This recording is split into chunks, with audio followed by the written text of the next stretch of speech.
ಪಡೆದು ಇವತ್ತಿನ ವ್ಯಾಖ್ಯಾನದ ಅರ್ಥ ಗುರುಸ್ತುತಿಯೊಂದಿಗೆ ಗುರುವೇ ಸರ್ವಲೋಕಾನಾಂ ಭಿಷಜೇ ಭವರೋಗಿಣಾಂ ನಿಧಯೇ ಸರ್ವವಿದ್ಯಾನಾಂ ಶ್ರೀ ದಕ್ಷಿಣಾಮೂರ್ತಯೇ ನಮಃ. ಸದಾಶಿವಸಮಾರಂಭಾಂ ಶ್ರೀಶಂಕರಾಚಾರ್ಯ ಮಧ್ಯಮಾಂ ಅಸ್ಮದಾಚಾರ್ಯಪರ್ಯಂತಾಂ ವಂದೇ ಗುರುಪರಂಪರಾಂ. ಓಂ ನಮೋ ಭಗವತೆ ವಿರಾಜೇಶ್ವರಾಯ. ಓಂ ಶ್ರೀ ಗಣೇಶಾಯ ನಮಃ. ಓಂ ಶ್ರೀ ಮಹಾಸರಸ್ವತ್ಯೈ ನಮಃ. ವಸುದೇವಸುತಂ ದೇವಂ ಕಂಸಚಾಣೂರಮರ್ದನಂ ದೇವಕೀ ಪರಮಾನಂದಂ ಕೃಷ್ಣಂ ವಂದೇ ಜಗದ್ಗುರುಂ. ಮೂಕಂ ಕರೋತಿ ವಾಚಾಲಂ ಪಂಗುಂ ಲಂಘಯತೆ ಗಿರಿಂ ಯತ್ಕೃಪಾತಮಹಂ ವಂದೇ ಪರಮಾನಂದ ಮಾಧವಂ. ನಾರಾಯಣಂ ನಮಸ್ಕೃತ್ಯ ನರಂ ಚೈವ ನರೋತ್ತಮಂ ದೇವೀಂ ಸರಸ್ವತೀಂ ವ್ಯಾಸಂ ತತೋ ಜಯಮುದೀರಯೇ.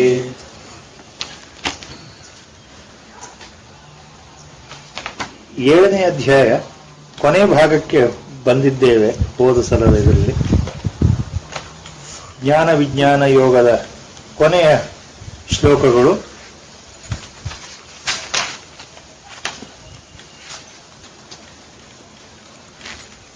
ಹೋದ ಸಲ 22ನೇ ಶ್ಲೋಕ 7ನೇ ಅಧ್ಯಾಯಕ್ಕೆ ನಿಂತಿತ್ತು.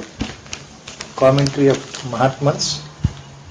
It was stopped at the 22nd shloka of the 7th chapter, Jnana Vijnana Yoga.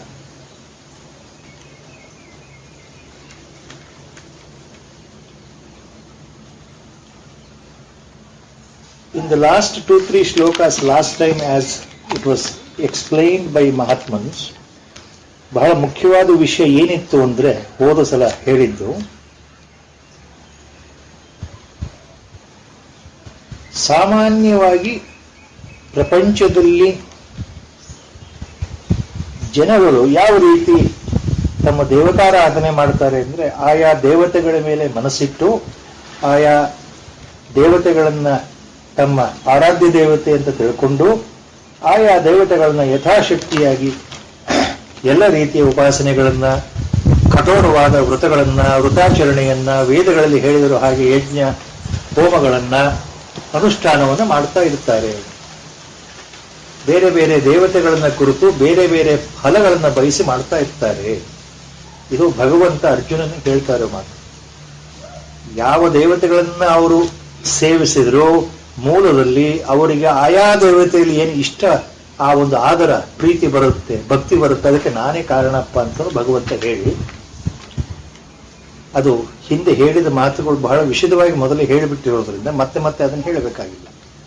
ಭಗವಂತ ಇಲ್ಲಿ ಹೇಳ್ತಕ್ಕಂಥ ಸೂಚನೆ ಬಹಳ ಮುಖ್ಯವಾದ ಸೂಚನೆ. ಸಾಮಾನ್ಯ ಜನಗಳ ದೃಷ್ಟಿಯಿಂದ ಅಂದ್ರೆ ಸಾಧಕರನ್ನ ಹೊರತುಪಡಿಸಿ, ಮುಮುಕ್ಷುಗಳನ್ನ ಹೊರತುಪಡಿಸಿ, ಜಿಜ್ಞಾಸುಗಳನ್ನ ಹೊರತುಪಡಿಸಿ, other than the spiritual aspirants, the common people means all the worldly people ಅಂತ ಅರ್ಥ. Whether they are intelligent or not, that is not the question. They are all highly intellectuals. They are all highly religious, highly sattvic people. ಸಾಮಾನ್ಯ ಜನರು ಅಂತಂದ್ರೆ ಇಲ್ಲಿ ಮುಠಾಳರು ಅಂತ ಅರ್ಥ ಅಲ್ಲವೇ ಅಲ್ಲ, ಮೂರ್ಖರು ಅಂತ ಅರ್ಥವೂ ಅಲ್ಲ. ಭಗವಂತ ಬಹಳ ಸ್ಪಷ್ಟವಾಗಿ ಹೇಳ್ಬಿಟ್ಟಿದ್ದಾರೆ.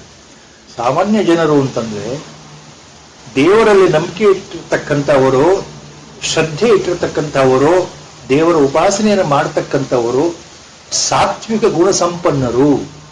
ಇವರೆಲ್ಲರೂ ಸಾಮಾನ್ಯರೇ. ಯಾವ ದೃಷ್ಟಿಯಿಂದ ಅಂದ್ರೆ ಕೆಲವು ತಾತ್ಕಾಲಿಕವಾದ ಫಲಗಳನ್ನು ನಿರೀಕ್ಷೆ ಮಾಡಿ ಬೇರೆ ಬೇರೆ ದೇವತೆಗಳನ್ನ ಬೇರೆ ಬೇರೆ ರೀತಿಯಲ್ಲಿ ಉಪಾಸನೆ ಮಾಡ್ತಾರೆ. ಕರ್ಮಕಾಂಡದಲ್ಲಿ ವೇದಗಳಲ್ಲಿ ಹೇಳಿರ್ತಕ್ಕಂಥ 90 ಭಾಗ ಕರ್ಮಕಾಂಡ, the 90% of the entire Vedas consist of ಕರ್ಮಕಾಂಡ. And the whole of the ಕರ್ಮಕಾಂಡ, whether they are Samhitas or Brahmanas or Aranyakas, they mainly concentrate on the rituals, nature of worship, nature of anusthana, how to please the god or gods, various gods. ಅನುಷ್ಠಾನ ಮತ್ತು ವ್ರತಗಳಿಗೆ ಸಂಬಂಧಪಟ್ಟ ಹಾಗೆ, ಆರಾಧನೆಗೆ ಸಂಬಂಧಪಟ್ಟ ಹಾಗೆ, ಪೂಜೆಗೆ ಸಂಬಂಧಪಟ್ಟ ಹಾಗೆ 190 ಭಾಗದ ಕರ್ಮಕಾಂಡದ ಮಂತ್ರಗಳಿದೆಯಲ್ಲ, ಅದು ವೇದಗಳನ್ನು ನಂಬುವವರು ಅವೆಲ್ಲವನ್ನು ನಂಬ್ತಾರೆ, ಆ ಪ್ರಕಾರವಾಗಿ ಅನುಷ್ಠಾನವನ್ನು ಮಾಡ್ತಾ ಇರ್ತಾರೆ ಅರ್ಜುನ. ಅದು ತಪ್ಪಲ್ಲ. ಅದರಿಂದ ಏನಾಗುತ್ತೆ ಅಂತ ಭಗವಂತ ಹೇಳ್ತಾನೆ ಅಂದ್ರೆ, ಈಗ ಬರೋ ಶ್ಲೋಕದಲ್ಲಿ ಎಲ್ಲರೂ ಬೇರೆ ಬೇರೆ ದೇವತೆಗಳನ್ನ ಪೂಜೆ ಮಾಡ್ತಾರೆ, ಆದ್ರೆ ಅವ್ರಿಗೆ ಸಿಗತಕ್ಕಂಥ ಫಲಗಳು ಅಲ್ಪ ಫಲಗಳು. They get the desired results by worshipping different deities, different godly forms, but they get only temporary relief, not a permanent eternal relief or the benefit. They get only temporary benefit ಅಂತ ಭಗವಂತ ಹೇಳ್ತಾ ಇದ್ದಾರೆ. That means whatever they aspire, the desires are taken care of by the God himself in that particular form. ಯಾವ ದೇವತೆಯನ್ನು ಕುರಿತು ನಾನು ಬಹಳ ಇಷ್ಟದಿಂದ ಪೂಜೆ ಮಾಡ್ತಾ ಇದ್ದೇನೆ, ಆ ಆಕೃತಿ, ಆ ಒಂದು ರೂಪ, ಆ ಒಂದು ದೇವತಾ ರೂಪ, ಆ ರೂಪದಲ್ಲಿಯೇ ನಮಗೆ ಒಳ್ಳೆಯದನ್ನು ಫಲವನ್ನು ಉಂಟು ಮಾಡ್ತಾನೆ ಪರಮಾತ್ಮ ಅಂತ. ಆದರೆ ಫಲಗಳು ಅಲ್ಪ ಫಲಗಳು, ಅಂತ್ಯವುಳ್ಳ ಫಲಗಳು ಅಂತ ಭಗವಂತ ಹೇಳ್ಬಿಟ್ಟಿದ್ದಾನೆ. ಯಾಕೆ ಅಂತ್ಯವುಳ್ಳ ಫಲಗಳು ಅಂತಂದ್ರೆ ಅರ್ಥ ಏನು ಅಂದ್ರೆ, ಹಾಗಾದ್ರೆ ನಾವು ಅದನ್ನು ಮಾಡಬಾರ್ದಾ? ವೇದಗಳಲ್ಲಿ ಹೇಳಿದೆಯಲ್ಲ. ಬಹಳ ಸೂಕ್ಷ್ಮವಾದ ವಿಚಾರ. ಹೋದ್ಸಲ ಇದು ಬಂದಿತ್ತು. ಎಲ್ಲಿಯವರೆಗೆ ದ್ವೈತ ಭಾವದಲ್ಲಿ ಸಾಮಾನ್ಯರು ಇಡೀ ಪ್ರಪಂಚದ ಜನಗಳು ಪರಮಾತ್ಮನನ್ನ ಬೇರೆ ಬೇರೆ ರೂಪದಲ್ಲಿ ನೋಡ್ತಾ, ಬೇರೆ ಬೇರೆ ರೂಪದಲ್ಲಿರ್ತಕ್ಕಂಥ ಪರಮಾತ್ಮ ಬೇರೆ ಬೇರೆಯಾಗೇ ಇದ್ದಾನೆ. Gods are different. So with that dualistic mode when they start worshipping, the ಆತ್ಯಂತಿಕ ಫಲ ಇಸ್ ನಾಟ್ ಒಬ್ಟೈನ್ಡ್. ಕೊನೆಯದಾಗಿರ್ತಕ್ಕಂಥ ಫಲ, ನಾಶ ಉಳ್ಳದೇ ಇರತಕ್ಕಂತಹ ಫಲ, ಅವಿನಾಶಿಯಾದ ಫಲ ಸಿಗೋದಿಲ್ಲ ಅವರಿಗೆ. ಫಲ ಸಿಗುತ್ತೆ ನೋ ಡೌಟ್, ಬಟ್ ಅವಿನಾಶಿಯಾಗಿರೋ ಫಲ ಸಿಗೋದಿಲ್ಲ. ಅಂದ್ರೆ ಅರ್ಥ ಏನು? ಎಲ್ಲಿಯವರೆಗೆ ದೇವತೆಗಳಲ್ಲಿ ತಾರತಮ್ಯವನ್ನು ನಾವು ಮಾಡ್ತಾ ಇದ್ದೇವೋ, ಆಚಾರ್ಯರು ಬಹಳ ಸ್ಪಷ್ಟವಾಗಿ ಹೇಳಿದ್ದಾರೆ ಇದ್ರ ಬಗ್ಗೆ, ಈ ಕಳೆದ 3 ಶ್ಲೋಕಗಳ ಬಗ್ಗೆ. ದೇವತಾ ಸ್ವರೂಪದಲ್ಲಿ ನಾವು ಭೇದವನ್ನು ತೋರಿಸಿಕೊಂಡು ಭೇದ ಭಾವದಿಂದ ನಾವು ಪೂಜೆ ಮಾಡ್ತಾ ಇದ್ರೆ, ಈ ದೇವರು ಬೇರೆ, ಆ ದೇವರು ಬೇರೆ, ಆ ಭಾವ ನಮ್ಮಲ್ಲಿ ಬಲವಾಗಿದ್ರೆ, if I consider that the different gods yield different results and they are differentially powerful in their own way, then I will not end up in obtaining the atyantika phala, the highest benefit. Highest benefit ಯಾವುದು ಅಂತಂದ್ರೆ ಭಗವಂತನ ಇಲ್ಲಿ ಕೊನೆಯಲ್ಲಿ ಬರ್ತಕ್ಕಂತಹ ಒಂದು ವಿಚಾರ ಏನು ಅಂದ್ರೆ, ಮೋಕ್ಷ ಪ್ರಾಪ್ತಿ ಆಗೋದಿಲ್ಲ. Emancipation will not occur, liberation will not occur, bondage will not go away. In spite of throughout the life I am religious, I am doing all the pujas of all the gods with same earnest devotion, Shraddha, still I don't get liberated from the bondage of samsara, because I am thinking that I am this person, and like that when I am subjecting myself to the body limitation, ದೇಹ ಭಾವದಿಂದ ನಾನು ಪೂಜೆ ಮಾಡ್ತಾ ಇದ್ದೇನೆ, ಈ ಶರೀರ ಅಂದ್ರೆ ನಾನು ಅಂತ. ಹಾಗೆ ಈ ಪರಮಾತ್ಮ ಬೇರೆ, ಆ ಪರಮಾತ್ಮ ಬೇರೆ ಅಂತ ಪೂಜೆ ಮಾಡ್ತಾ ಇದ್ದೇನೆ. ನನ್ನ ದೃಷ್ಟಿಯಲ್ಲಿ ದೇವಿ ರೂಪ, ದೇವಿಯೇ ಬೇರೆ, ರಾಮನೇ ಬೇರೆ, ಕೃಷ್ಣನೇ ಬೇರೆ, ಆಂಜನೇಯ ಬೇರೆ, ಷಣ್ಮುಖ ಬೇರೆ. ನನ್ನ ದೃಷ್ಟಿ ಏನು ಅಂದ್ರೆ, ನಾನು ಏನ್ ತಿಳ್ಕೊಂಡಿದ್ದೇನೆ ಪುರಾಣಗಳ ಮೂಲಕ, ನಮ್ಮ ಹಿರಿಯರು ಏನ್ ಹೇಳ್ಕೊಟ್ಟಿದ್ದಾರೆ ಅದರೊಳಗೆ ನಮ್ಮ ನಂಬಿಕೆ ಇದೆ. ಯಾವುದು? ಶಿವ ಪಾರ್ವತಿಯರ ಮಗ, ಉದಾಹರಣೆಗೆ Shanmukha, Ganapati. So lord Ganapati, lord Kartikeya, they are the children of Shiva and Parvati who reside in Kailasa. That is how I have been built up in my mind the Siddhanta. It has been told in Puranas, our elders. So I always think that Lord Ganapati and Lord Kartikeya, Muruga, they are the sons of Lord Shiva and Parvati. That means Lord Shiva, being the parent, he is more powerful than the son, children. That is the inbuilt consciousness we have. So, I perform the puja of Ganapati in one sense. I perform the puja of Lord Shiva in one sense. It is a built-in complex. So that ultimate result is I don't get the atyantika phala. I don't get liberated from the bondage of samsara. That is the point Lord is hinting at. Whatever desires I have, according to my desires, according to the feelings in the mind, I worship because I expect some results. By performing a puja, worshipping God, mind, subtle mind, subconscious mind, deep in the mind there is some desire. To fulfill that desire, I do the puja. That is what Lord is hinting. ಇಲ್ಲಿ ಆಚಾರ್ಯ ಶಂಕರರು ಬಹಳ ಚೆನ್ನಾಗಿ ವ್ಯಾಖ್ಯಾನ ಬರೆದುಬಿಟ್ಟಿದ್ದಾರೆ ಎಲ್ಲ ಶ್ಲೋಕಗಳಿಗೆ. ಮುಖ್ಯವಾದ ಅವರ ವ್ಯಾಖ್ಯಾನ ಏನು ಅಂದ್ರೆ, ಪ್ರಾಪಂಚಿಕ ಜನ, worldly people, highly religious people, highly sattvic people, highly noble people, no doubt about that. They are totally religiously, they are motivated to worship. They have devotion, but they perform all their devotion activities, spiritual, religious activities, for some desires to be fulfilled ಅಂತ ಭಗವಂತ ಹೇಳ್ತಾ ಇದ್ದಾನೆ ಅಂತ ಆಚಾರ್ಯ ಹೇಳ್ತಾ ಇದ್ದಾರೆ. Acharya says, Lord is hinting that we worship God to fulfill our some inner desires which we may not express outside. Santana Prapti, one of the famous desires, built-in desires, or even beyond that, getting a suitable wife or a husband, Vivaha Prapti, marital life, harmonious marital life, then Santana Prapti, then Arogya Bhagya, Arogya Prapti, health of the both body and mind, then victory in so many ways in our life, defeat of my enemies in life, ನನ್ನ ಶತ್ರುಗಳು ಸಂಹಾರ ಆಗಬೇಕು, ನಾನು ಉದ್ಧಾರ ಆಗಬೇಕು, ಇವೆಲ್ಲ ಆಸೆಗಳಿರುತ್ತೆ. ಕೀರ್ತಿ, fame and name I should get in life. There is another vasana in the mind. I perform the puja. Above all, wealth, Aishwarya Prapti, Dhana Prapti ಅಥವಾ ಐಶ್ವರ್ಯ ಪ್ರಾಪ್ತಿ, ಪುತ್ರ ಪ್ರಾಪ್ತಿ ಅಥವಾ ಸಂತಾನ ಪ್ರಾಪ್ತಿ, ಆರೋಗ್ಯ ಭಾಗ್ಯ, ವಿವಾಹ ಭಾಗ್ಯ ಅಥವಾ ಕಂಕಣ ಭಾಗ್ಯ. These are the basic needs of all the people, and we worship only with that point in the mind. With that point in the mind, when I worship sincerely, Lord says, your desires are fulfilled, no doubt.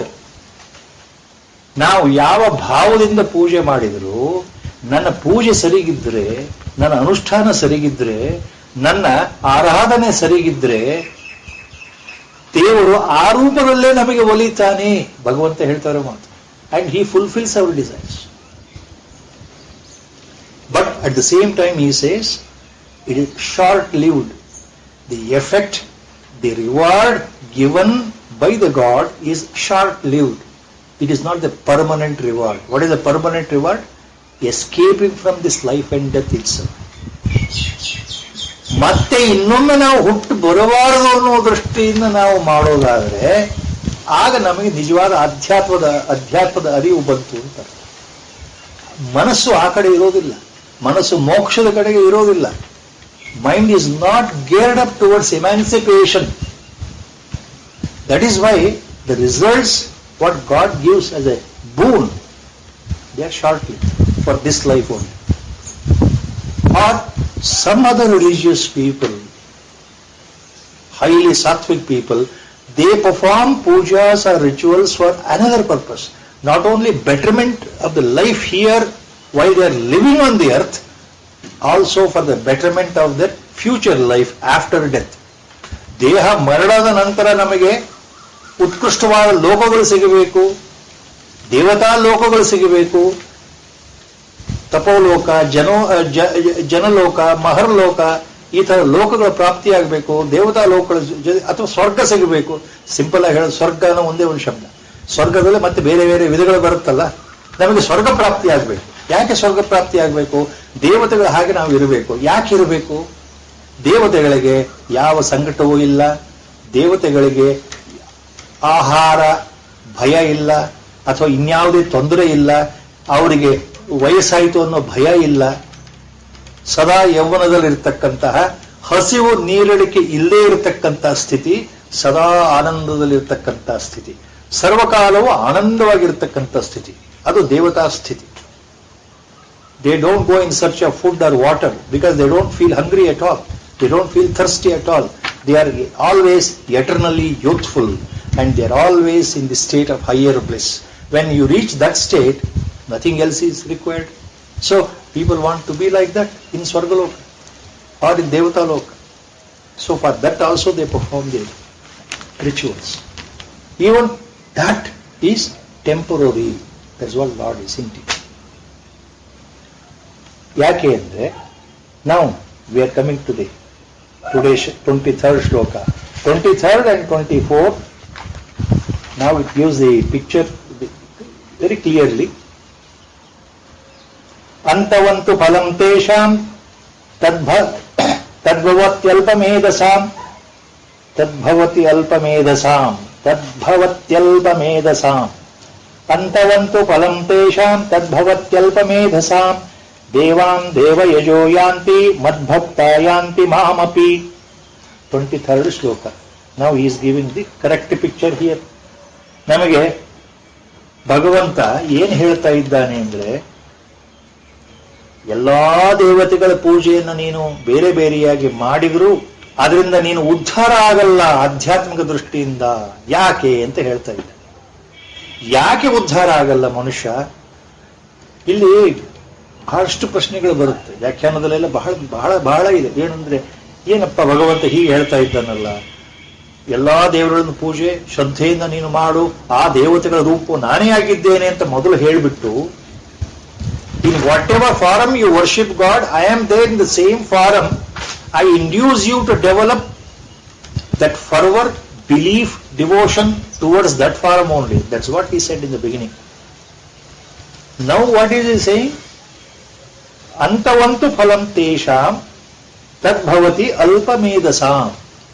So such people who worship different gods, he calls them as alpamedasam, people with lesser intellect.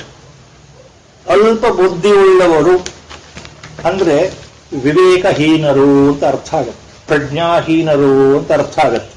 ಅಲ್ಪ ಮೇಧಸಾಂ means they are really good people, they are highly religious people, highly ಸಾತ್ವಿಕ್ people, highly intellectuals with all virtuous deeds. They are really good people. But ಅಲ್ಪ ಮೇಧಸಾಂ, their intellect, their ಬುದ್ಧಿ is clouded.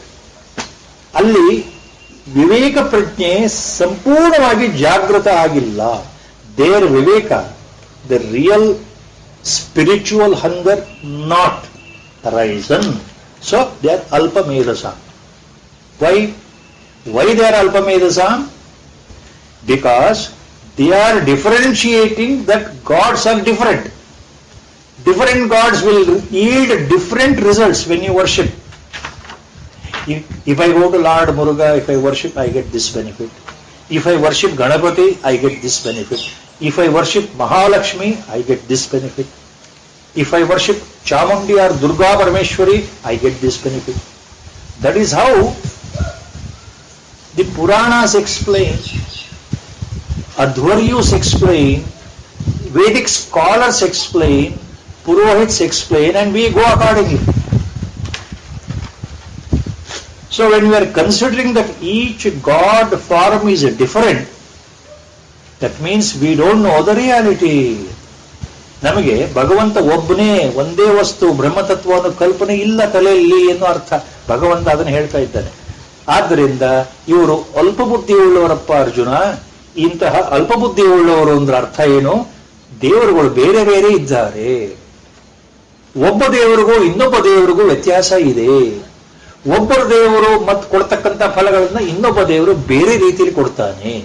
ಈ ದೇವರ ಪೂಜೆಯ ಅನುಷ್ಠಾನವನ್ನು ಹೀಗೆ ಮಾಡಬೇಕು, ಆ ದೇವರ ಪೂಜೆಯ ಅನುಷ್ಠಾನವನ್ನು ಹಾಗೆ ಮಾಡಬೇಕು ಅನ್ನೋ ಮನಸ್ಥಿತಿ ಇದೆಯಲ್ಲ, ಆ ಮನಸ್ಥಿತಿ, we are in duality mode. Though highly religious, we are not even knowing the truth ಅಂತ ಅರ್ಥ. The truth is God is only one. He is the same God manifested in all different forms ಅಷ್ಟೇ. ಬೇರೆ ಬೇರೆ ಮೂರ್ತಿ ಭೇದ ಇದೆ, ನಾಮ ಭೇದ ಇದೆ, ಆದರೆ ಇರುವ ತತ್ವ ಒಂದೇ, ಭಗವತ್ ತತ್ವ ಒಂದೇ, ಇರುವ ಭಗವಂತ ಒಂದೇ ಅಂತ ನಮಗಿನ್ನೂ ತಲೆಗೆ ಹೋಗಿಲ್ಲ. ಆದ್ದರಿಂದ ನಮ್ಮಂಥವ್ರನ್ನ ಅಲ್ಪಮೇಧಸ ಅಂತ ಭಗವಂತ ಹೇಳ್ತಾ ಇದ್ದ.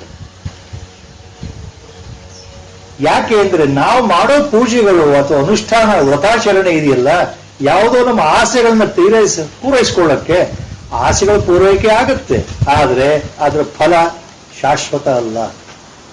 ನಾವು ಮಾಡೋ ಪೂಜೆಯ ಫಲ ಅಂತವತ್ ತೇಷಾಂ ಫಲಂ. They have limited effect and they get destroyed very early. Why they are short-lived rewards? This will not help us to cross over samsara anta. Adike second charana he makes it very clear with this example. What is the second charana? Devan devayajo yanti madbhakta yanti mam api. Devan devayajo yanti. Those people who worship Devan, plural, different gods. People who worship different gods will attain those different gods after death anta short commentary. Devan devayajo yanti means ಯಾರ್ಯಾರು ಬೇರೆ ಬೇರೆ ದೇವತೆಗಳ ಅನುಷ್ಠಾನ ಪೂಜೆ ಮಾಡ್ತಾ ಇದ್ದಾರೋ ಅವರು ಮರಣಾನಂತರ ಆಯಾ ದೇವತೆಗಳನ್ನು ಹೊಂದಿಬಿಡುತ್ತಾರೆ. ಅಂದ್ರೆ ಅರ್ಥ, they go to their particular ಲೋಕಾಸ್ or what we commonly use words heaven. ಸ್ವರ್ಗ ಅಂದ್ರೆ ಇಲ್ಲಿ ಬೇಕಾದಷ್ಟು ಅರ್ಥ ಬರುತ್ತೆ. ಎಲ್ಲ ರೀತಿಯ ದೇವತೆಗಳಿದ್ದಾರೆ. ಇಂದ್ರ, ವರುಣ, ಅಗ್ನಿ, ಯಮ, ಮರುತು. ನಮ್ಮ ಪುರಾಣಗಳ ಪ್ರಕಾರ 33 ಕೋಟಿ ದೇವತೆಗಳಿದ್ದಾರೆ ಅಂತ ಲೆಕ್ಕ. ಆ ದೇವತೆಗಳೆಲ್ಲ ಅಂತರಿಕ್ಷದಲ್ಲಿ ವಾಸವಾಗಿದ್ದಾರೆ. ಎಲ್ಲಿ ವಾಸವಾಗಿದ್ದಾರೆ? ಸಾಮಾನ್ಯವಾಗಿ ನಾವು ಸ್ವರ್ಗಲೋಕ ಅಂತ ಒಂದು ಶಬ್ದ ಹೇಳ್ಬಿಡ್ತೀವಲ್ಲ. ಆಯಾ ದೇವತೆಗಳ ಪೂಜೆ ಮಾಡ್ತಕ್ಕಂಥವ್ರು ಆಯಾ ದೇವತೆಗಳನ್ನೇ ಹೊಂದಿಬಿಡ್ತಾರೆ. ಅಂದ್ರೆ ಮರಣಾನಂತರ ಅವರ ಪ್ರಸ್ಥಾನ ಆಯಾ ದೇವತೆಗಳ ಜಾಗದಲ್ಲಿ ಹೋಗುತ್ತೆ. ಆಯಾ ದೇವತೆಗಳೇ ಆಕಾರವನ್ನು ಪಡೆಯಬಹುದು. ಅವರ ಸಾತ್ವಿಕತೆ ಜಾಸ್ತಿ ಇದ್ರೆ, ಪುಣ್ಯ ಜಾಸ್ತಿ ಇದ್ರೆ. ಬಹಳ ದೊಡ್ಡ ವಿಷಯ ಇದು. ಮತ್ತೆ ಹೇಳ್ತಾ ಹೋದ್ರೆ ಹೋಲ್ ಥಿಂಗ್ ಗೆಟ್ಸ್ ಡಿಸ್ಟ್ರಾಕ್ಟೆಡ್. ದೇವತಾ is only A post. Like Indra, head of the ದೇವತಾಸ್, is a post. Like President of India is a post. After every 5 years, person will change. Somebody will become President of India, but the post remains permanent. Likewise, Indra post remains permanent. Other devatas post remain permanent, but they change. The souls who have done very good deeds, highly religious deeds, throughout the lifetime, yajna, homa, dana and tapas, ಘೋರವಾದ ತಪಸ್ಸನ್ನ, ಘೋರವಾದ ಯಜ್ಞವನ್ನ ಆಚರಿಸಿದಂತಹ ಸಾತ್ವಿಕರು ದೇವತೆಗಳ ಪಟ್ಟವನ್ನು ಹೊಂದುತ್ತಾರೆ ಅಂದ್ರೆ ಅರ್ಥ ದೇವತೆಗಳಾಗ್ಬಿಡ್ತಾರೆ. So they get transformed. But again ದೇವತೆಗಳಿಗೂ ಒಂದು ಕಾಲ ಇದೆ.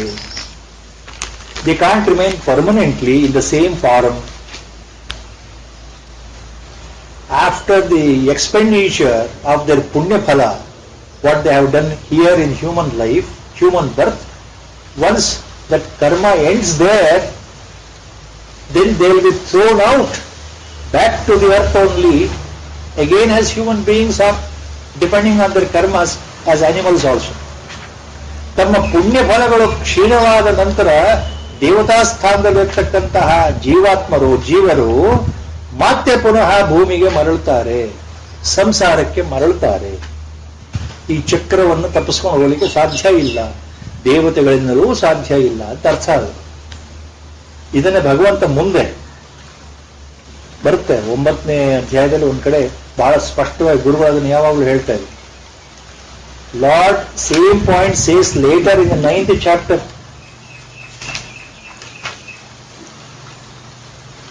Same point, that even if you go to heaven, even if you become a demigod, even if you become a devata, still it is not a permanent post. You have to come back to the earth.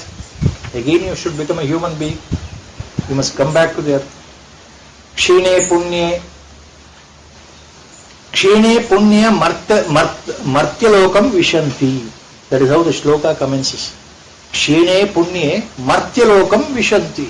People again from heaven, they have to take again rebirth here. So there is no atyantika phala. Permanent reward is not there for all the good deeds you have done. Anno artha.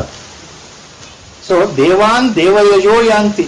People who are highly religious, they enter Swarga or the heaven or Devata Lokan. They may become demigods also. We don't know. I don't know and you don't know. Whereas what Lord says, the next point here, Devan devayajo yanti madbhakta yanti mamapi. Now he is assertively telling this point. ಬಹಳ ಶಂಕೆ ಇಲ್ಲದೆ, ಸಂದೇಹಕ್ಕೆ ಎಣೆ ಇಲ್ಲದೆ ಭಗವಂತ ಬಹಳ ನಿಖರವಾಗಿ ಖಚಿತವಾಗಿ ಕೊಟ್ಟಿರ್ತಕ್ಕಂಥ ಆಶ್ವಾಸನೆ ಏನಪ್ಪಾ ಅಂದ್ರೆ, ಮದ್ಭಕ್ತ ಯಾಂತಿ ಮಾಂ ಅಪಿ. ಮದ್ಭಕ್ತ ಮಾಂ ಯಾಂತಿ. That is the point. Madbhakta mam yanti means, in very simple language, all acharyas have given the same commentary here without change. Whether it's Ramanujacharya or Madhvacharya or Sri Shankaracharya, there is no difference in the commentary for this shloka. Madbhakta mam yanti means, my disciples, my devotees will reach me only. No doubt about that. Lord is making a statement here, assertive statement. ಬಹಳ ಖಚಿತವಾದಂತಹ ಆಶ್ವಾಸನೆ ಅಥವಾ ಒಂದು ತನ್ನ ಉಪದೇಶದ ಸಾರವನ್ನು ಕೊಡ್ತಾ ಇರತಕ್ಕಂಥ ಮಾತಿದೆ. ನನ್ನ ಭಕ್ತರು ನನ್ನನ್ನೇ ಸೇರ್ತಾರೆ. ದೇವತೆಗಳನ್ನ ಪೂಜೆ ಮಾಡೋರು ದೇವತೆಗಳನ್ನ ಸೇರ್ತಾರೆ ಅಂದ್ರೆ ದೇವಲೋಕಕ್ಕೆ ಹೋಗ್ತಾರಪ್ಪ ಅಂದ್ರೆ ಅರ್ಥ ಪರ್ಮನೆಂಟ್ ಆಗಿ ಅಲ್ಲಿರಲ್ಲ, ಮತ್ತೆ ವಾಪಸ್ ಹುಟ್ಟಬೇಕು, ಮತ್ತೆ ಭೂಮಿಗೆ ಮರಳಬೇಕು. Again there is rebirth. So they are not escaping from the cycle of birth and death. ಆದರೆ my devotees will reach me only ಅಂದ್ರೆ ಅರ್ಥ ಏನು? Very clear meaning here. They will not go back to ಸಂಸಾರ, ನ ಪುನರಾವರ್ತತೆ. They don't come back. ಜನ್ಮರಾಹಿತ್ಯ ಸ್ಥಿತಿ, ಮತ್ತೆ ಅವರಿಗೆ ಪುನರ್ಜನ್ಮ ಇಲ್ಲ, ಮತ್ತೆ ಸಂಸಾರದಲ್ಲಿ ಹುಟ್ಟೋದೇ ಇಲ್ಲ. ಇನ್ಯಾರೋ ತಂದೆ, ಇನ್ಯಾರೋ ತಾಯಿ, ಇನ್ಯಾವುದೋ ಜೀವಾತ್ಮ ಯಾವುದೋ ರೂಪದಲ್ಲಿ ಬಡವನೋ ಶ್ರೀಮಂತನೋ ಅನಾರೋಗ್ಯಕಾರಿಯೋ ಆರೋಗ್ಯಶಾಲಿಯೋ ಭಾಗ್ಯಶಾಲಿಯೋ ಯಾವುದೋ ಒಂದು ರೂಪದಲ್ಲಿ ಅವನು ಒದ್ದಾಡೋದು ಇರುತ್ತಲ್ಲ ಸಾಯೋವರೆಗೆ, ಆ ಪ್ರಶ್ನೆ ಬರೋದೇ ಇಲ್ಲ. ಮತ್ತೆ ಅವನು ಹುಟ್ಟೋದೇ ಇಲ್ಲ. ಆ ಜನ್ಮರಾಹಿತ್ಯ ಸ್ಥಿತಿ, when you don't come back into the cycle of birth and death, that is called emancipation, realization, or moksha, liberation from the bondage. So, just to clear-cut assertion is here, same point later. That is why he repeats the same points in different ways. Those who believe in me faithfully, they reach me only. Means, again he says later in the next chapters, there is one more beautiful statement. ನಮ್ಮ ಗುರುಗಳು ಇಂಥದನ್ನು ಬಹಳ ಚೆನ್ನಾಗಿ ಅವಾಗ ಎದ್ದು ಕಾಣುವಾಗಿ ಹೇಳ್ತಾ ಇದ್ರು. Small phrases, remember. ಅವ್ರ ಗುರುದೇ ಯೂಸ್ ಟು ಸೇ, ನಮೇ ಭಕ್ತ್ಯ ಪ್ರಣಶ್ಯತಿ. None of my devotees they get lost. ಪ್ರಣಶ್ಯತಿ means none of my devotees get destroyed in lifetime. That's what Lord says in Bhagavad Gita. That's how our Guru used to say. Lord says in Bhagavad Gita, Name Bhaktya Pranashyati. ಯಾರು ನನ್ನನ್ನೇ ನಂಬಿಕೊಂಡಿದ್ದಾರೋ ಅವರಿಗೆ ಅಪಾಯ ನಾಶ ಯಾವತ್ತೂ ಇಲ್ಲ. ಅವರು ಸಂಸಾರಕ್ಕೆ ಮರಳೋದೇ ಇಲ್ಲ. ಅವರಿಗೆ ಮೋಕ್ಷ ಪ್ರಾಪ್ತಿ ಅಥವಾ ಮುಕ್ತಿ ಪ್ರಾಪ್ತಿ ಖಂಡಿತವಾಗ ಆಗುತ್ತೆ ಅನ್ನೋ ಭಾವ. ಅದನ್ನೇ ಭಗವಂತ ಹೇಳ್ತಿದ್ದೆ. ನನ್ನನ್ನ ಹೊಂದಿದವರು ಅಥವಾ ನನ್ನನ್ನ ಯಾರು ಪೂಜೆ ಮಾಡ್ತಾರೆ, ನನ್ನ ಭಕ್ತರು ಯಾರಿದ್ದಾರೆ ಅವರು ನನ್ನನ್ನೇ ಸೇರ್ತಾರೆ ಅಂದ್ರೆ ಅರ್ಥ ಪರಂಧಾಮ, ಮುಕ್ತಿಧಾಮ. So you get merged into that absolute state of ಪರತತ್ವ ಆರ್ ಭ್ರಮತತ್ವ, so that you don't come back. That is exactly what he means here. So ನನ್ನ ಭಕ್ತರು ನನ್ನನ್ನೇ ಸೇರ್ತಾರೆ, ಬೇರೆ ದೇವತೆಗಳನ್ನ ಪೂಜೆ ಮಾಡೋರು ಆಯಾ ದೇವತೆಗಳನ್ನ ಸೇರ್ತಾರೆ. So what is that connection here? The connection is very clear. without any iota of doubt in the mind. When I believe that God is only one unity, absolute, paratattva, the whole thing is only one, ekam eva advitiyam. There is no second. There is only one. That one cannot be explained. That cannot be even, imagined or thought by the mind. It is beyond the mind and the words.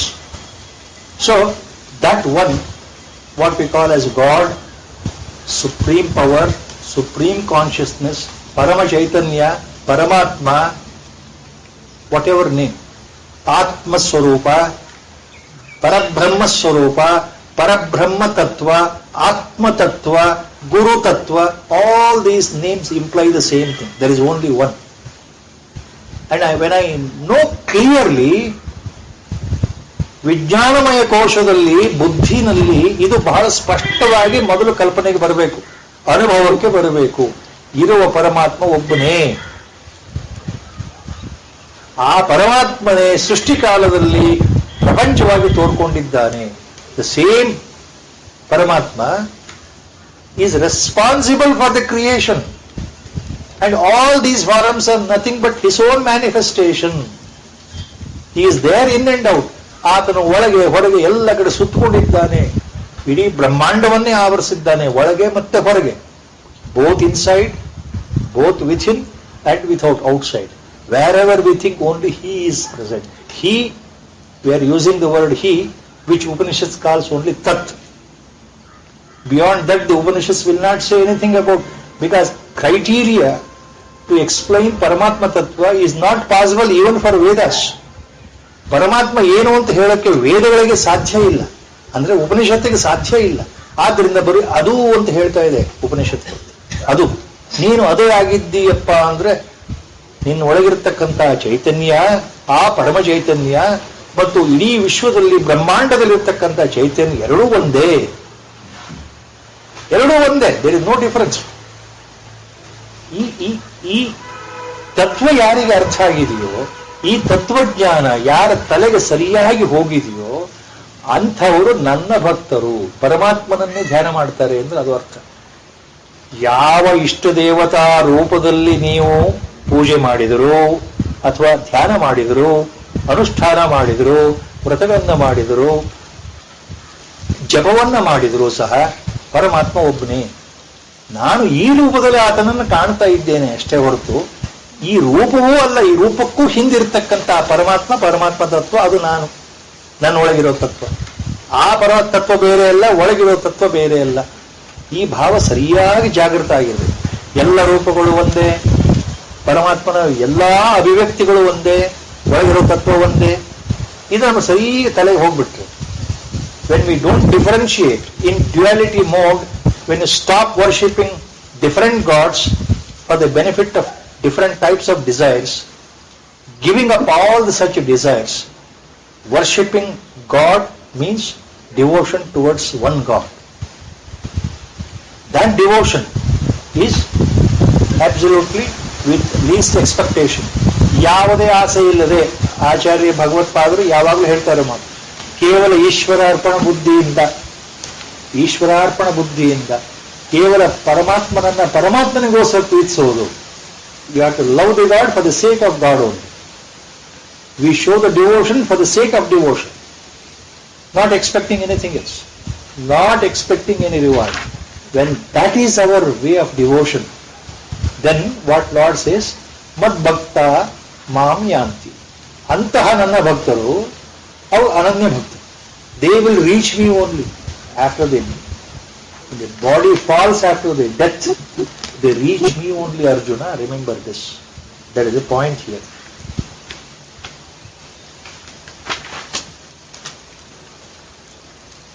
Then to make it very clear, ishtu gottiddu, knowingly all these things, why then people, the question is, Acharya puts in his Vyakhyan,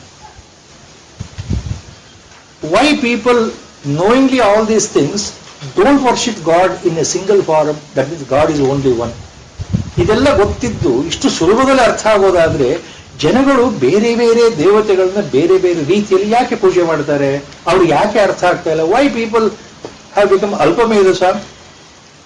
Y their ವಿವೇಕ is not come out? Reasoning power has not developed or what? They are all intellectuals, very good people. But why? Why? Why they still don't understand this basic truth what Lord is talking? For that question, the next shloka itself is the answer.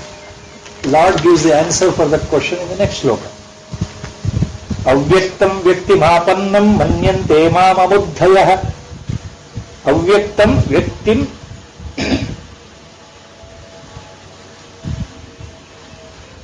ಅವ್ಯಕ್ತಂ ವ್ಯಕ್ತಿಮಾಪನ್ನಂ ಮನ್ಯಂತೆ ಮಾಂ ಅಬುದ್ಧಯ ಪರಂ ಭಾವಮಜಾನಂತೋ ಮಮಾವ್ಯಯಂ ಅನುತ್ತಮಂ ಮಮ ಅವ್ಯಯಂ ಅನುತ್ತಮಂ. ಪರಂ ಭಾವಂ ಅಜಾನಂತೋ ಮಮ ಅವ್ಯಯಂ ಅನುತ್ತಮಂ. ಮಮ ಅವ್ಯಯಂ ಅನುತ್ತಮಂ ಪರಂ ಭಾವಂ ಅಜಾನಂತೋ. Second line is very clear. He is making a distinction. Why people don't understand this simple logic, simple point in the life? Why people worship different gods? Why they don't understand the simplest Advaita Tattva anta? God is one. ಯಾಕೆ ಅರ್ಥ ಆಗ್ತಾ ಇಲ್ಲ ಜನಗಳಿಗೆ ಅಂತ ಹೇಳ್ತಾ ಇದ್ದಾನೆ ಭಗವಂತ. ಭಗವಂತ ಏನ್ ಹೇಳ್ತಾ ಇದ್ದಾನೆ ಅಂತಂದ್ರೆ,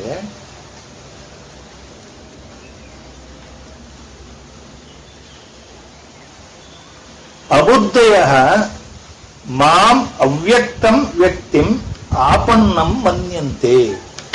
ಅಬುದ್ಧಯ, again, ordinary people, ordinary religious people, ಸಾತ್ವಿಕ್ ಪೀಪಲ್, ಪ್ರಾಪಂಚಿಕರು, ದಿ ವರ್ಲ್ಡ್ಲಿ ಪೀಪಲ್ ಅಂತ ಅರ್ಥ.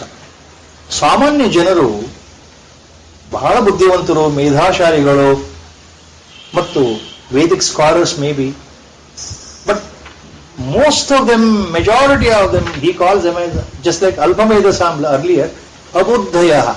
Abuddhaya means Adhyatma Buddhi illadavaru. They don't possess that extra spiritual knowledge. They are not spiritually motivated, but they are religiously motivated. Now, difference. A person being only religious is different than a person being spiritual. ಅಧ್ಯಾತ್ಮ ಹಸಿವು ಜಾಗೃತ ಆಗೋದು ಬೇರೆ, ಭಗವಂತನ ಸುಮ್ಮನೆ ಪೂಜೆ ಮಾಡೋದು ಬೇರೆ. ಧಾರ್ಮಿಕವಾಗಿ, ಧಾರ್ಮಿಕ ವ್ಯಕ್ತಿಯಾಗಿ ನನ್ನ ಆಚರಣೆಗಳನ್ನು ಮಾಡಿಕೊಂಡು ಪೂಜೆಯನ್ನ ಕಾಲಕಾಲಕ್ಕೆ ಮಾಡೋದೇ ಬೇರೆ. ಆದರೆ ಅಧ್ಯಾತ್ಮ ಹಸಿವಿನಿಂದ ಜಾಗೃತನಾಗಿ ಆ ಅಧ್ಯಾತ್ಮ ಏನು ಅಂತ ಅರ್ಥ ಮಾಡ್ಕೊಂಡು ಹೋಗೋದಿದೆಯಲ್ಲ, ಅದೇ ಬೇರೆ ಆಗುತ್ತೆ. So people who are not spiritually inclined, he calls again as abuddhaya. Abuddhaya, opposite to buddhaya. ಬುದ್ಧಿವಂತರು ಅಂದ್ರೆ here elevated, spiritually elevated people. These are not spiritually, but they are good people, highly religious, scholarful, ಎಲ್ಲ ಸರಿ. ಸಾಮಾನ್ಯ ಜನರು ಅಬುದ್ಧಯ ಏನು, what is that they think? ಅವ್ಯಕ್ತಂ ವ್ಯಕ್ತಿಮಾಪನ್ನಂ ಮನ್ಯಂತೆ. ಅವ್ಯಕ್ತಂ ವ್ಯಕ್ತಿಂ ಆಪನ್ನಂ ಮನ್ಯಂತೆ. They think that I was not visible earlier. I was not born earlier. Now, Lord is taking his own personal example in this shloka here. ಇಲ್ಲಿ ಭಗವಂತ ಕೊಡ್ತಾ ಇರೋ ಉದಾಹರಣೆ ಸ್ವಂತ ಉದಾಹರಣೆಯನ್ನೇ ಇಟ್ಕೊಂಡು ಹೇಳ್ತಾ ಇರೋ ಮಾತು. ನೋಡಪ್ಪ ಅರ್ಜುನ, ಜನ ಏನ್ ತಿಳ್ಕೊಳ್ತಾ ಇದ್ದಾರೆ, ಜನ ಏನ್ ತಿಳ್ಕೊಂಡಿದ್ದಾರೆ, ಎಲ್ಲರೂ ಏನ್ ತಿಳ್ಕೊಂಡಿದ್ದಾರೆ, ಕೆಲವರನ್ನು ಮಾತ್ರ ಬಿಟ್ಟು ಅಂತ ಅರ್ಥ. Except a few minuscule people. All have thought that I am the son of Vasudeva and Devaki. All the acharyas have given a beautiful same explanation here. All people think that I am the son of Vasudeva and Devaki. I was brought up later in Gokula and I was named as Krishna. After I killed my maternal uncle the great Kamsa Maharaja, I came back to Mathura. Later, then I went to Dwarka, established my own small kingdom in Dwarka. That's what people think. ನಾನು ಯಾರು? ವಸುದೇವ ದೇವಕಿಯ ಮಗನಾಗಿ ಹುಟ್ಟಿದ್ದೇನೆ, ಕಾರಾಗೃಹದಲ್ಲಿ prison ನಲ್ಲಿ ಹುಟ್ಟಿದ್ದೇನೆ, ರಾತ್ರಿ ಹೊತ್ತು ಹುಟ್ಟಿದೆ. ಹುಟ್ಟೋ ಮೊದಲು ನಾನು ಇರಲಿಲ್ಲ, ಅದು ಅರ್ಥ. ಅವ್ಯಕ್ತವಾಗಿದ್ದಂತಹ, ಅಗೋಚರನಾಗಿದ್ದಂತಹ ನನ್ನ ಬಗ್ಗೆ ಯಾರಿಗೂ ಗೊತ್ತಿಲ್ಲ. ಆ ಅವ್ಯಕ್ತದಿಂದ ನಾನು ಬಂದಿದ್ದೇನೆ ಅಂದ್ರೆ ಹೇಗೆ ಬಂದಿದ್ದೇನೆ? ಅವ್ಯಕ್ತನಾಗಿದ್ದು ಮೊದಲು ಇಲ್ಲ, ನಾನು ಮೊದಲು ಇರಲಿಲ್ಲ, I was not there. Now I am born to the parents called Devaki and Vasudeva. That's what people think. ಅವ್ಯಕ್ತಂ ವ್ಯಕ್ತಿಮಾಪನ್ನಂ ಮನ್ಯಂತೆ. ಮೊದಲು ನಾನು ಹುಟ್ಟಿರಲಿಲ್ಲ, ಹುಟ್ಟಿದ ನಂತರ ನಾನು ಪ್ರಕಟ ಆದೆ ಅಂತ ಜನ ತಿಳ್ಕೊಂಡಿದ್ದಾರೆ. ಯಾವ ಜನಗಳು? ಅಬುದ್ಧಯ, ಆರ್ಡಿನರಿ ಪೀಪಲ್. ಆದರೆ ನೆಕ್ಸ್ಟ್ ಲೈನ್ ಈ ಸೇಸ್, ಮಮ ಪರಂಭಾವಂ ಅಜಾನಂತೋ. ಆದರೆ ನನ್ನ ನಿಜ ಸ್ವರೂಪ, ನನ್ನ ಪರತತ್ವ ಸ್ವರೂಪ ಏನು, ನಿಜವಾದ ಸ್ವರೂಪ ಏನು ಅನ್ನೋದು ಅವರು ಗೊತ್ತಿಲ್ಲಪ್ಪ Arjuna. They don't know my reality, my real nature. Arjuna, they don't know. Because param bhavam ajananto mama avyayam anuttamam. Mama param bhavam ajananto avyayam plus anuttamam. Anuttamam plus avyayam. ನನಗೆ ಹುಟ್ಟು ಇಲ್ಲ, ಸಾವು ಇಲ್ಲ ಇರತಕ್ಕಂತಹ, ಶಾಶ್ವತವಾಗಿರ್ತಕ್ಕಂತಹ, ಅಜನಾಗಿರ್ತಕ್ಕಂತಹ, ನಿಷ್ಕ್ರಿಯನಾಗಿರ್ತಕ್ಕಂತಹ, ಅಮರನಾಗಿರ್ತಕ್ಕಂತಹ ನನ್ನ ಈ ಸ್ವಭಾವ, ನಾನು ಏನು ಅಂತಕ್ಕಂತಹ ವಿಚಾರ, ಆ ಅತ್ಯಂತ ಪರತತ್ವದಲ್ಲಿ ಎತ್ತರದ ಮಟ್ಟದಲ್ಲಿರ್ತಕ್ಕಂಥ ವಿಚಾರ, ಆ ಪರಬ್ರಹ್ಮ ತತ್ವವೇ ನಾನು ಅನ್ನೋದು ಯಾರಿಗೂ ಅರ್ಥ ಆಗಲ್ಲ, ಅವರಿಗೆ ಗೊತ್ತಿಲ್ಲ. ಅಜಾನಂತೋ, ಅಜಾನಂತಹ means they don't know my reality ಅಂತ ಅರ್ಥ. Really they don't know my real unmanifest eternal nature. That means people really don't know my absolute nature. People really cannot even imagine my absolute nature. They think that just like them, I am also a human being born to parents. Like another human being is born, like they are born, I am also born. ನಾನು ಸಹ ತಮ್ಮ ಹಾಗೆ ತಂದೆ ತಾಯಿಗಳಿಗೆ ಹುಟ್ಟಿದ್ದೇನೆ ಅಂತ ತಿಳ್ಕೊಂಡಿದ್ದಾರಪ್ಪ. ಆದ್ರೆ ನನ್ನ ನಿಜ ಸ್ವರೂಪ ಏನು ಅಂತ ಯಾರಿಗೂ ಗೊತ್ತಿಲ್ಲ. ನನ್ನ ಅವಿನಾಶಿ ಸ್ವರೂಪ ಏನು ಅಂತ ಗೊತ್ತಿಲ್ಲ. ಅಮರವಾದ ಸ್ವರೂಪ ಏನು, ಆದಿ ಅಂತ್ಯಗಳು ಇಲ್ಲದೇ ಇರೋ ಸ್ವರೂಪ ನಂದು ಏನು ಅಂತ ಗೊತ್ತಿಲ್ಲ. ಮೊದಲು ಇರಲಿಲ್ಲ, ಇವಾಗ ಹುಟ್ಟಿದ್ದೇನೆ, ನಾಳೆ ಒಂದು ದಿವಸ ಸಾಯ್ತೇನೆ. ಎಲ್ಲ ಮನುಷ್ಯರ ಹಾಗೆ ಕೃಷ್ಣನು ಹಾಗೆಯಪ್ಪ, ಅವನು ಹುಟ್ಟಿದ್ದಾನೆ, ಇಂಥವರು ತಂದೆ ತಾಯಿಗಳು ಈಗ ಇದ್ದಾನೆ, ಒಂದು ದಿವಸ ಆತನು ಮರಣ ಹೊಂತಾನೆ. ಇಷ್ಟೇ ಗೊತ್ತಿರೋದು ಜನಗಳಿಗೆ. That's what is talking. Same thing earlier, long back, when he started real Upadesha from the 11th ಶ್ಲೋಕ of 2nd chapter, 2ನೇ ಅಧ್ಯಾಯದ 11ನೇ ಶ್ಲೋಕದಿಂದ ನಿಜವಾದ ಉಪದೇಶ ಶುರುವಾಯಿತಲ್ಲ ಭಗವಂತಂದು. ಆ 2ನೇ ಅಧ್ಯಾಯದಲ್ಲಿ ಆತ್ಮತತ್ವ ಹೇಳ್ಬಿಟ್ಟಿದ್ದಾನಲ್ಲ, ನೈನಂ ಚಿನ್ನಂತಿ ಶಸ್ತ್ರಾಣಿ ನೈನಂ ದಹತಿ ಪಾವಕ ಅಂತ. ಅಲ್ಲಿ the same 2nd chapter, while explaining the Atma Tattva, now he has mentioned one point so beautifully, we keep forgetting actually.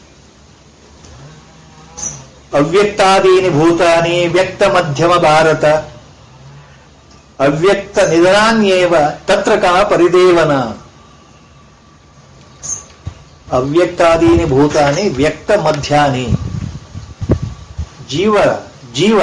Jivatmas, they were invisible before birth, Arjuna. They are visible because now they have taken a body form, that is birth. Now they are visible. Again after death they become invisible. Jivatma we cannot see. We can see only the body moving, talking, enjoying, suffering. But the Jivatma inside we cannot see. So the invisible Jivatma took the form of the body and then after death again disappears. So earlier also it disappeared. It was in the invisible mode. Later after death also invisible mode. ಯಾವುದು? ಜೀವ. Your individual soul as we call in English. ಜೀವಾತ್ಮ ಮೊದಲು ಕಣ್ಣಿಗೆ ಕಾಣ್ತಾ ಇಲ್ಲ, ಅವ್ಯಕ್ತ. ನಿಧನಾನಂತರವೂ ಅವ್ಯಕ್ತ, ಮಧ್ಯದಲ್ಲಿ ಮಾತ್ರ ವ್ಯಕ್ತ. Only when it is living in the body form, it is visible. So, if that is the case, why do you weep, Arjuna? That was the point he said. Same thing he is referring. So, people think me also like that. ಯಾವುದೋ ಜೀವಾತ್ಮ ಮೊದಲು ಇರಲಿಲ್ಲ, ಈಗ ಹುಟ್ಟಿದಾನೆ, ಕೃಷ್ಣ ಅಂತ ಕರೀತಾರೆ, ಒಂದ್ ದಿವಸ ಈತನು ಹೋಗ್ತಾರೆ. ಇಷ್ಟೇ ತಿಳ್ಕೊಂಡಿದ್ದಾರಲ್ಲಪ್ಪ Arjuna. People think that is how our Gurudev use word. ಅಬುದ್ಧಯ means spiritually ignorant. Our Gurudev's Vyakhana, beautiful. Spiritually blind people. He always used to call that word. For Dhritarashtra, he used to say all the time, jokingly, sometimes humorously, look, Dhritarashtra is not only physically blind, he is spiritually blind. ಆತನ ದೇಹದಿಂದ ಮಾತ್ರ ಕುರುಡಲ್ಲ, ಅವನು ನಿಜವಾದ ಕುರುಡಪ್ಪ ಅಂತ ಹೇಳ್ತಾ ಇದ್ರು ಗುರುಗಳು, Dhritarashtra. And he used to call Dhritarashtra Moha, attachment of Dhritarashtra. We are all like that anta he used to say, jokingly or humorously. Don't develop that type of attachment. He used to say like that. So, Abuddhaya means ignorant people, spiritually blind people. They think like that. They think that I am born like them only. Why they think like that? Next question. ಜನಗಳು ನನ್ನನ್ನು ಸಾಮಾನ್ಯ ಮನುಷ್ಯ ಅಂತ ನೋಡ್ತಾ ಇದ್ದಾರಪ್ಪ, ಅದಕ್ಕೆ ಅವರಿಗೆ ಅರ್ಥ ಆಗೋದಿಲ್ಲ. ಯಾವ್ದು ಅರ್ಥ ಆಗೋದಿಲ್ಲ? ಅದ್ವೈತ, ಭಗವಂತ ಒಬ್ಬನೇ ಅನ್ನೋ ತತ್ವ ಅರ್ಥ ಆಗೋದಿಲ್ಲ. ಎಲ್ಲ ರೂಪದಲ್ಲಿ ನಾನೇ ಇದ್ದೇನೆ, ಎಲ್ಲ ಭಗವತ್ ಸ್ವರೂಪದಲ್ಲಿ ನಾನೇ ಇದ್ದೇನೆ ಅಂತ ಅವ್ರಿಗೆ ಅರ್ಥ ಆಗೋದಿಲ್ಲ. ಬೇರೆ ಬೇರೆ ದೇವರುಗಳನ್ನ ಪೂಜೆ ಮಾಡ್ತಾರೆ ಅಂತ ಹೇಳಿ ಯಾಕೆ ಅರ್ಥ ಆಗ್ತಾ ಇಲ್ಲ ಅವರಿಗೆ? ಯಾಕೆ ಅರ್ಥ ಆಗ್ತಾ ಇಲ್ಲ ಅನ್ನೋದಕ್ಕೆ ಮತ್ತೆ why they think me also as A human being ಅನ್ನೋದಕ್ಕೆ ಮುಂದಿನ ಶ್ಲೋಕ. Now he gives explanation for that. Naham prakasha sarvasya yoga maya samavritah mohoyam nabhijanati loko mamayam avyayam. Ayam modaha na abhijanati lokah mam ajam avyayam. Second line, if you split correctly. Ayam lokah modaha ಮಾಂ ನ ಬಿಜಾನಾತಿ Azam and ಅವ್ಯಯಂ. ನಾನು ಏನು? ಅಜನಾಗಿದ್ದೇನೆ, ಅಮರನಾಗಿದ್ದೇನೆ, ಅವಿನಾಶಿಯಾಗಿದ್ದೇನೆ, ಅನಾದಿಯಾಗಿದ್ದೇನೆ, ಸರ್ವಕಾಲಕ್ಕೂ ಸರ್ವಾವಸ್ಥೆಯಲ್ಲೂ ಬದಲಾವಣೆ ಇಲ್ಲದೆ ಇರತಕ್ಕಂತಹ ಪರತತ್ವ, ಪರಬ್ರಹ್ಮ ತತ್ವ, ಪರಮಾತ್ಮ ನಾನೇ ಅಂತ ಅವರಿಗೆ ಅರ್ಥ ಆಗಲ್ಲ, ಆಗೋದಿಲ್ಲ. ಅವಿನಾಶಿ, ನನಗೆ ಹುಟ್ಟು ಇಲ್ಲ, ಸಾವು ಇಲ್ಲ, ಅವರಿಗೆ ಅರ್ಥ ಆಗೋದಿಲ್ಲ. ನೀದರ್ ಐ ಆಮ್ ಬಾರ್ನ್ ನಾರ್ I dye. They don't understand. They think that I am only human being. Avyaya means absolutely I am devoid of all attributes, all the gunas, all the characters, devoid of the attributes of all the indriyas. ನನಗೆ ಯಾವ ಕರ್ಮಗಳು ಇಲ್ಲ, ಯಾವ ಕರ್ಮ ಬಂಧನವೂ ಇಲ್ಲ. ಅವ್ಯಯಂ, ನಿಜವಾದ ನಿರಾಕಾರ ತತ್ವ ನಾನು. ಇದು ಅರ್ಥ ಆಗಲ್ಲ ಜನಗಳಿಗೆ. They don't understand all these things. They never understand all these things. Why? Because the first line is the answer. Na aham prakashasya, na aham prakashah sarvasya. Sarvasya na aham prakashah. ನಾನು ಯಾರಿಗೂ ಕಾಣೋದಿಲ್ಲ, ಯಾರಿಗೂ ತೋರ್ಪಡೋದಿಲ್ಲ. I am not visible. I cannot be identified. I cannot be seen in the not literal sense, in the spiritual sense. You cannot experience me anta. Na aham prakashah sarvasya. Nobody can reach me. It is difficult antartha. Na aham prakashah sarvasya. See, I am self-illuminating principle present in the heart only, but still you don't see it. That illumination inside you cannot see it antartha. What is inside you cannot see, andre you cannot feel it anta. ಅಂದ್ರೆ ನಿಮ್ಮ ಅನುಭವಕ್ಕೆ ಬರೋದಿಲ್ಲ, ಎಲ್ಲರ ಅನುಭವಕ್ಕೆ ಬರೋದಿಲ್ಲ. ನಾನು ಯಾಕೆ ಬರೋದಿಲ್ಲ? ಯಾಕೆ ಬರೋದಿಲ್ಲ ಅಂದ್ರೆ because I am covered by my own volition, by my own ಸತ್ಸಂಕಲ್ಪ, ದಿ ಮಾಯಾಶಕ್ತಿ ಕ್ರಿಯೇಟೆಡ್ ಬೈ ಮೀ ಓನ್ಲಿ. ನಾನು ನನ್ನ ಇಚ್ಛೆಯಿಂದ, ನನ್ನ ಸಂಕಲ್ಪದಂತೆ ಯಾವ ಮಾಯಾಶಕ್ತಿಯನ್ನ ಹೊರಹಾಕಿದ್ದೇನಲ್ಲ, ಅದೇ ಮಾಯಾಶಕ್ತಿಯನ್ನು ನನ್ನ ಸುತ್ತಲೂ ನಾನು ಇಟ್ಕೊಂಡಿದ್ದೇನೆ ಆವರಣದ ರೀತಿಯಲ್ಲಿ. ನನ್ನ ಸುತ್ತಲೂ ನನ್ನದೇ ಆದ ಮಾಯಾಶಕ್ತಿ ಸಂಪೂರ್ಣವಾಗಿ ನನ್ನನ್ನು ಮುಚ್ಚಿಬಿಟ್ಟಿದೆ. ಯು ಹ್ಯಾವ್ ಟು ರಿಮೆಂಬರ್, ಯೋಗ ಮಾಯಾ ಸಮಾವೃತಃ means it is not that the ಮಾಯಾ is so powerful completely concealing Lord ಅಲ್ಲ. It is by Lord's volition, by His own intention, His own Maya under His own influence, His own divine potency, His own divine potent illusory power. Our Gurudev uses all these beautiful words. What is Maya? The great illusory potency, the great illusion, the great attribute of Lord Himself, created by Lord Himself, according to his own sweet will and wish. ತಾನೇ ಸ್ವತಃ ಕಾರಣನಾಗಿ ಉತ್ಪತ್ತಿಯಾಗಿರ್ತಕ್ಕಂಥ ತನ್ನಿಂದಲೇ ಬಂದಿರತಕ್ಕಂತಹ ಮಾಯಾಶಕ್ತಿಯನ್ನ, ಆ ಶಕ್ತಿಯನ್ನ ತನ್ನ ಸುತ್ತಲೂ ತಾನೇ ಇಟ್ಕೊಂಡು, ತನ್ನ ಸುತ್ತಲೂ ತಾನೇ ಅದರಿಂದ ಮುಚ್ಚಿಕೊಂಡು ಆವೃತನಾಗಿ ಯಾರ ಕಣ್ಣಿಗೂ ಬೀಳದ ಹಾಗೆ ನಾನಿದ್ದೇನೆ. ಅಂದ್ರೆ ಅರ್ಥ ಏನು? ನನ್ನ ಮಾಯೆಯ ಪ್ರಭಾವದಿಂದ, ನನ್ನ ಯೋಗ ಮಾಯೆಯ ಪ್ರಭಾವದಿಂದ ಜನಗಳು ನನ್ನನ್ನು ಪಡೆಯಲು ಸಾಧ್ಯವಿಲ್ಲ ಅಂತ ಅರ್ಥ. ಬಿಕಾಸ್ ಆಫ್ ದಿ ಮಾಯಾ, ದಿ ಪವರ್ ಆಫ್ ಮಾಯಾ, the power of illusion, people will not reach me, people cannot see me, I don't get illuminated in their heart. That is the point. Acharya long back has explained this Maya. Maya means Avyakta Namni Paramesha Shakti Trigunaatmika. Maya means it is made up of three gunas. By birth only the Maya is there. Our Gurudev has beautifully explained that. ಯಾವಾಗ ನಮ್ಮನ್ನು ಮಾಯಾ ಸುತ್ತಕೊಂಡಿದೆ ಅನ್ನೋದಕ್ಕೆ ನಮ್ಮ ಗುರುಗಳು introduction to his Scientist Search for Truth. He writes there in the introduction. So when this Maya has covered us right at the birth itself, the time, the moment we are born, Maya covers by twofold covering, Avarana Shakti and Vikshepa Shakti.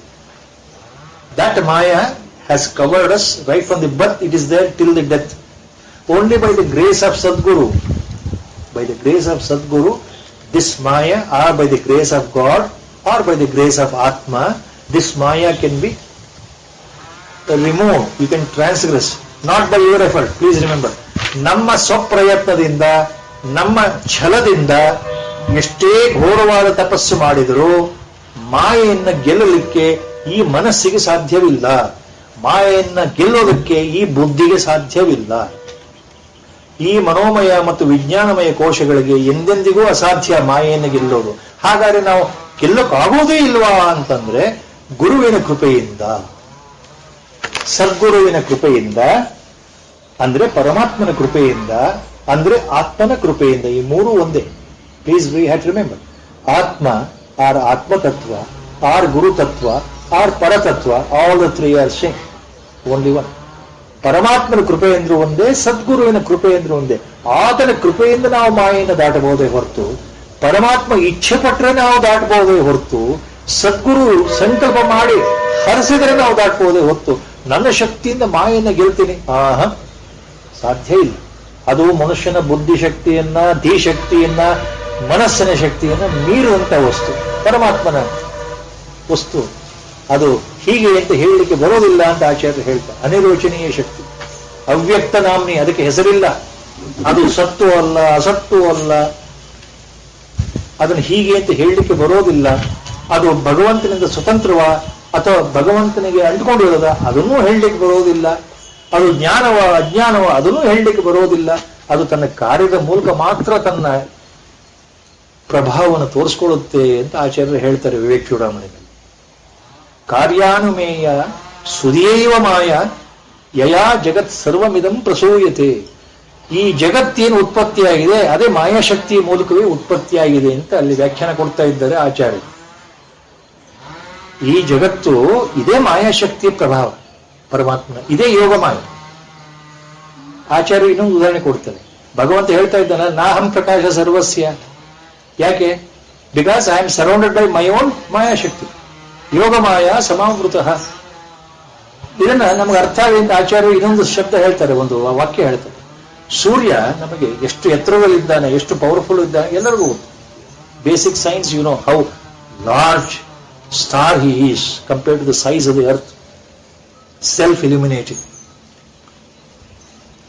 And a very small cloud burst in the sky around the atmosphere of the earth planet can cover the star called sun directly. ಒಂದು ಮೋಡ ಅಡ್ಡ ಬಂದ್ಬಿಟ್ರೆ ನಮಗೆ ಸೂರ್ಯ ಕಾಣೋದಿಲ್ಲ, ಅಂತ ಅಗಾಧವಾದ ಶಕ್ತಿ ಇರೋ ಸೂರ್ಯ. ಇದು ಆಚಾರ್ಯರು ಕೊಡೋ ಉದಾಹರಣೆ. ಸೂರ್ಯನ ಶಕ್ತಿ ಬೆಳಕು ಎಷ್ಟೇ ಅಗಾಧವಾಗಿದ್ರೂ, ಪ್ರಪಂಚವನ್ನೇ ಸಂಪೂರ್ಣವಾಗಿ ತಲುಪಿದ್ರು, ಒಂದು ಮೋಡ ಅಡ್ಡ ಬಂದ್ರೆ ನಮಗೆ ಸೂರ್ಯ ಕಾಣೋದಿಲ್ಲ. A cloud covers that powerful sun rays, sunlight. Does it mean that sun is impotent against that cloud? Not like that. The cloud is an independent thing here, atmosphere of the earth. When it comes against our vision, between the sun and our vision, the cloud comes in, sun cannot be seen. That's all. When the cloud goes away, the sun is visible. ಹಾಗೆ ಪರಮಾತ್ಮನ ಮಾಯಾಶಕ್ತಿ ಪರಮಾತ್ಮನಿಗೆ ಅಧೀನವಾಗಿರುತ್ತೆ ಅಂತ ಆಚಾರ್ಯರು ಹೇಳ್ತಾರೆ. ಎಲ್ಲ ಮಾತ್ಮರು ಹೇಳಿರುವ the Maya potency is under the control of ಪರಮಾತ್ಮ, so that he can take any number of forms, he can create the whole world, he can create the whole creation, everything. Whereas we as a Jivatma, we are under the control of Maya. That is the main difference. So ನಾವು ಜೀವಾತ್ಮರಾಗಿ ಅಲ್ಪಜ್ಞರು ಅಂತ ವೇದಾಂತ ಹೇಳುತ್ತೆ, ಪರಮಾತ್ಮನನ್ನ ಸರ್ವಜ್ಞ ಅಂತ ಹೇಳುತ್ತೆ. ಯಾಕಂದ್ರೆ ಅಲ್ಲಿ ಉಪಾಧಿ ಮಾಯೆ ಅನ್ನೋದು ಈಶ್ವರನಿಗೆ ಅಧೀನವಾಗಿದೆ, ಇಲ್ಲಿ ನಮ್ಮನ್ನ ಆವರಿಸಿಕೊಂಡಿದೆ ಅಂತ ಅರ್ಥ. ಗುರುಗಳ ಸಂಕಲ್ಪ. ಇಲ್ಲಿಗೆ ಇವತ್ತಿನ ವ್ಯಾಖ್ಯಾನ ಮುಗಿಸ್ತಾ ಇದ್ದೇನೆ. ವಸುದೇವ ಸುತಂ ದೇವಂ ಕಂಸಚಾಣೂರಮರ್ದನಂ ದೇವಕೀ ಪರಮಾನಂದಂ ಕೃಷ್ಣಂ ವಂದೇ ಜಗದ್ಗುರುಂ ಮೂಕಂ ಕರೋತಿ ವಾಚಾಲಂ ಪಂಗುಂ ಲಂಘಯತೆ ಗಿರಿಂ ಯತ್ಕೃಪಾತಮಹಂ ವಂದೇ ಪರಮಾನಂದ ಮಾಧವಂ. ನಾರಾಯಣಂ ನಮಸ್ಕೃತ್ಯ ನರಂ ಚೈವ ನರೋತ್ತಮಂ ದೇವೀಂ ಸರಸ್ವತೀಂ